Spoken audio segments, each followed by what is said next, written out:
Bueno, buenas noches para todos. Bienvenidos a esta presentación en donde estaremos hablando de dos procesos psicológicos superiores muy importantes. En esta ocasión estaremos hablando del pensamiento y el lenguaje. En este espacio vamos a compartir con mis compañeras Sandra Milena y Gabriela, las cuales me estarán apoyando en la ampliación de este tema. Así que pues vamos a iniciar con la presentación.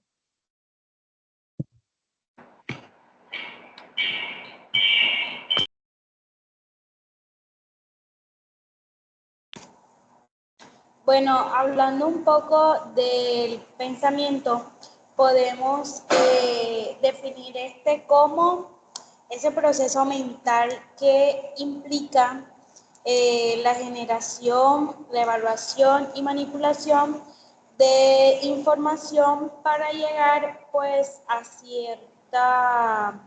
ciertas conclusiones de toda esto.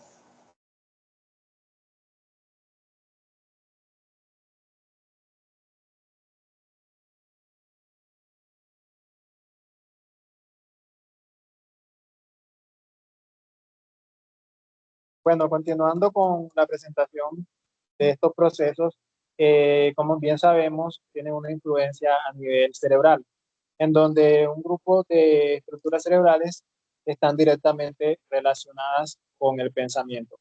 Entre esas tenemos la corteza prefrontal, que pues se encarga o es la responsable de las funciones ejecutivas, la planeación y el razonamiento, la toma de decisiones y el procesamiento del pensamiento crítico.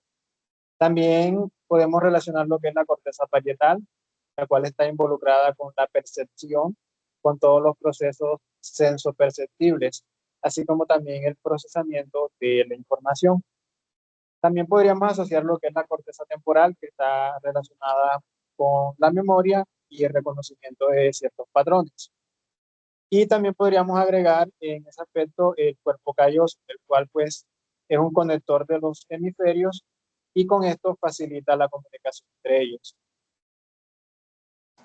Ahora hablando sobre los tipos de pensamiento, tenemos el pensamiento convergente, que es este que se enfoca en encontrar una solución única y correcta a un problema utilizando lógicas y reglas establecidas.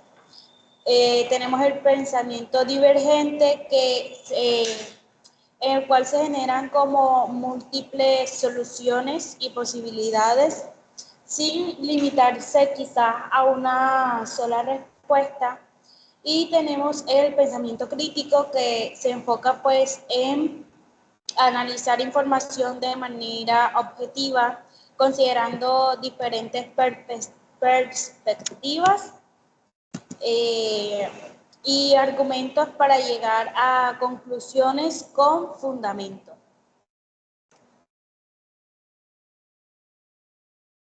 Y bueno, por último tenemos las alteraciones que se dan en el pensamiento.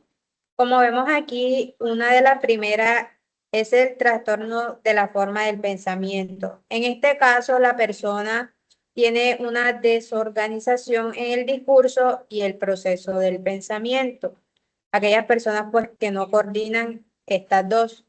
Y luego está el trastorno del contenido del pensamiento, que este se relaciona con las creencias e ideas del individuo, aquellas personas que solamente se centran en sus creencias y en lo que piensan y que solamente aceptan estas.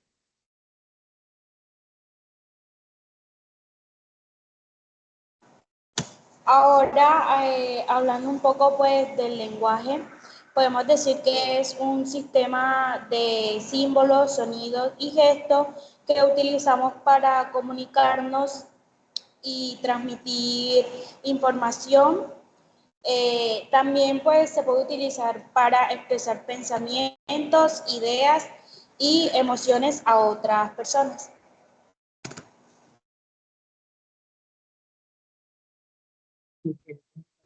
Podríamos hablar de lo que son las estructuras cerebrales implicadas con el lenguaje. en donde están pues el área de Broca, que pues se encarga de la producción de lo que es el habla, la gramática, también el área de Westminster, que pues se encarga de lo que es la comprensión y el proceso del lenguaje. También podríamos agregar en este aspecto lo que es la corteza prefrontal, que pues se involucra con lo que tiene que ver con la planificación de lo que es la expresión de los discursos. Bueno, como componentes del lenguaje tenemos el componente fonológico, que es el estudio de sonidos del lenguaje y cómo se combinan para formar palabras. Tenemos el componente morfológico, que es el estudio de la estructura interna de las palabras y cómo se forman estas a partir de raíces y prefijos. También tenemos el componente sintáctico, que es el estudio de las estructuras de las oraciones, cómo se combinan las palabras para formar frases. Y también tenemos el componente semántico, que es el estudio del significado de las palabras y cómo se interpreta el lenguaje según el contexto. Y por último tenemos el componente pragmático, que es el que estudia cómo se utiliza el lenguaje en la comunicación real, teniendo en cuenta la interacción y la relación que existe entre las personas. Bueno, también podríamos hablar un poco de lo que son tipos de lenguaje. En este aspecto, podríamos hablar de dos tipos que están relacionados directamente con el lenguaje, como son el lenguaje verbal y el lenguaje no verbal. El lenguaje verbal básicamente se constituye como el uso de palabras, pues ya sean habladas o escritas, y el lenguaje no verbal tiene que ver con la comunicación de gestos, expresiones y también posturas que pues son, digamos, que un tipo de expresión.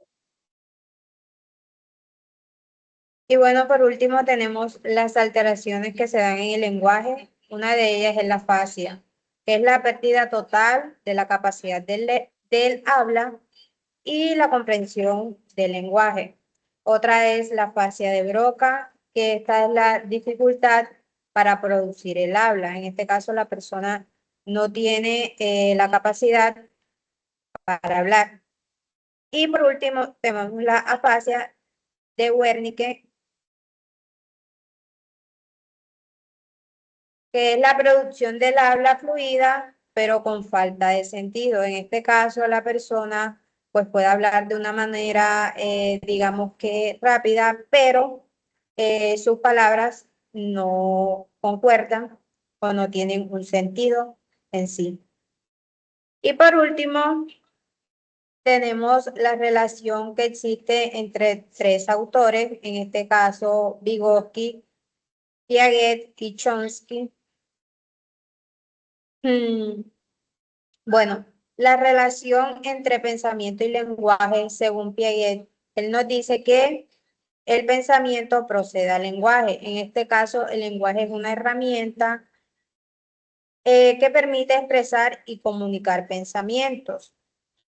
Nos dice que el desarrollo cognitivo y el lenguaje se producen en paralelo, es decir, que el niño construye una comprensión del mundo a través de la interacción con su entorno. Vygotsky nos dice que el lenguaje y el pensamiento están interconectados, es decir, que se desarrollan juntos. Según Vygotsky, el lenguaje es una herramienta fundamental para el desarrollo cognitivo, ya que nos permite la comunicación y la colaboración con otros. Él también nos expresa que es una herramienta para pensar y aprender, y que la interacción social y el diálogo con otros son fundamentales para el desarrollo cognitivo. Y por último, Chomsky nos dice que el lenguaje y el pensamiento son reglas y estructuras que permiten la generación de oraciones y la comunicación. Sostiene que la capacidad para el lenguaje es interdependiente del pensamiento y la cognición, y que el lenguaje es la facultad para modular el desarrollo de manera autónoma.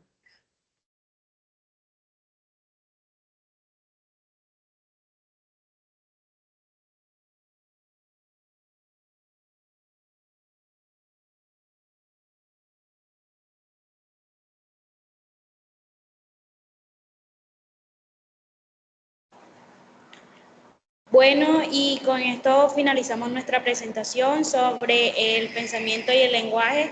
Gracias.